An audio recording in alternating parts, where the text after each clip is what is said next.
يا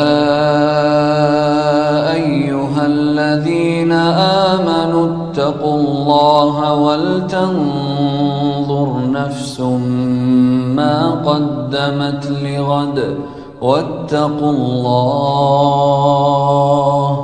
إن الله خبير بما تعملون. Seperti misal kasus pakaian yang pernah kita jelaskan dulu, berbeda sekali. Pakaian ahli surga itu akan diletakkan oleh Allah yang maha tinggi dan maha pemurah di sebuah pohon, yang pohon itu memiliki buah yang sebesar bentuk seperti delima tapi sangat besar. Kalau ahli surga ingin menggunakan baju atau mengganti baju mereka, maka secara otomatis pohon itu akan mendekat, terbuka, kemudian di dalamnya ada 70 gaun dengan 70 warna, dengan 70 model yang dia tinggal ingin dalam hatinya jenis tertentu atau warna tertentu, maka tiba-tiba terkenakan di badannya tanpa lagi harus dia buka, dia pasang, nggak ada lagi seperti itu.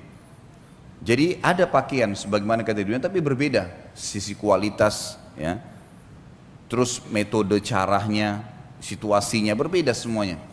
Dan pada saat pohon itu tertutup, ya semacam tanda kutip lemarinya ahli surga itu tertutup karena dia sudah memilih gaunnya, kemudian dia ingin mengganti pada waktu yang seketika setelahnya, mendekat lagi tempat tersebut, pada saat dibuka berubah lagi 70 gaun tapi beda warna, beda model, semuanya berbeda. Jadi setiap saat, dan itu khalidina fiha, kekal di dalamnya, nggak ada lagi batas waktu. Bahkan dalam hadis dikatakan Nabi SAW bersabda, pakaian mereka tidak akan usang. Jadi walaupun baju itu kita pakai terus berhari-hari, bertahun-tahun pun, kalau hitungan dunia kita bahasakan tahun, di akhirat tentu tidak ada lagi hitungan waktu seperti ini.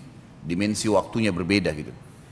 Maka secara otomatis, ya, tidak akan usang. Apalagi kalau diganti. Dan setiap saat makanan ahli surga sudah kita jelaskan panjang lebar. Buah, ada nama-nama seperti buah delima, buah kurma, buah anggur, di dunia ada. Tapi ini cuma sama dari sisi nama, bentuk, rasa, berbeda semuanya. Kurmahnya besarnya seperti tempayan, sebesar apapun. Mungkin sekarang kalau kita lihat kurma paling besar mungkin ambar, itu seperti jari telunjuk seseorang di antara kita gitu kan. Ya mungkin digabungin 2 jari telunjuk itu maksimal. Enggak ada kurma yang lebih besar daripada itu.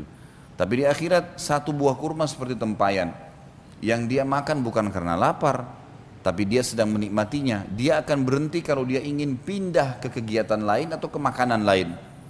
Enggak ada kenyang, enggak ada lapar. Sudah kita jelaskan masalah itu. Buah-buah anggur yang sangat besar dan tidak pernah habis. Buah di surga kalau dipetik keluar lagi, dipetik keluar lagi, enggak pernah habis. Enggak butuh tunggu waktu untuk itu. Tidak butuh tunggu waktu untuk supaya bisa tumbuh lagi. Bahkan ada hadis yang disebutkan oleh Nabi SAW, nanti ada orang di surga meminta kepada Allah agar bercocok tanam. Dia mau cocok tanam. Kata Nabi SAW, Allah berfirman padanya, bukankah semua fasilitas sudah ada padamu?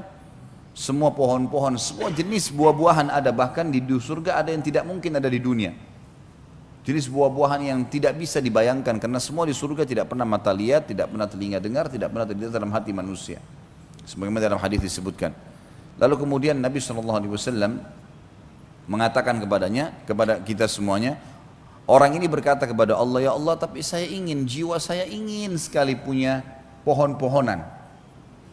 Maka Allah Subhanahu Wa Taala memberikan kepadanya sebuah biji, yang biji itu ditanam oleh dia di tanah surga, kemudian tiba-tiba tumbuh menjadi pohon yang besar, tiba-tiba berbuah pada waktu itu juga.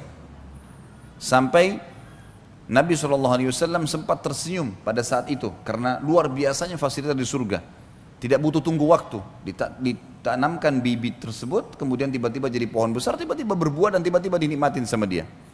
Ada seorang Arab Badui hadir di majelis Nabi SAW berkata, ya Rasulullah, pasti itu orang Ansar. Itu orang yang minta sama Allah itu orang Ansar. Orang Ansar penduduk Madinah, karena mereka rata-rata petani kan. Akhirnya membuat semua sahabat tertawa pada saat itu. Tapi ini contoh saja bagaimana di surga itu fasilitasnya sangat luar biasa. Batang-batang pohon yang sudah kita bahas pertemuan yang lalu, semuanya batang pohon kita di dunia umumnya memiliki kulit yang keras atau mungkin pun kulitnya lembut seperti pisang misalnya, tetapi juga basah dan segala macam hal yang mungkin memiliki banyak hal yang membuat manusia tidak ingin memegangnya, ada getah dan seterusnya. Tapi kalau di surga batang pohonnya emas, sulit dibayangkan batang pohonnya emas tapi bisa berbuah. Kuasa Allah subhanahu wa ta'ala, tidak ada yang mustahil, gitu kan? Dan kita tidak perlu heran hal-hal yang seperti ini teman-teman sekalian, karena Allah maha kuasa dan kita memang ini dasarnya manusia, anak Adam penghuni surga. Kita di tempat kita memang di sana, gitu.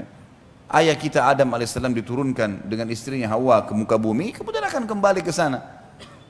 Cuma sedikit cobaan di sini sekarang, ini loh perintahku kata Allah, untuk kembali ke tempat kalian, bahkan bisa meninggikan derajat-derajat kalian, lakukanlah ini, itu dan seterusnya. Ya, ketaatan-ketaatan dan tinggalkan kemaksiatan.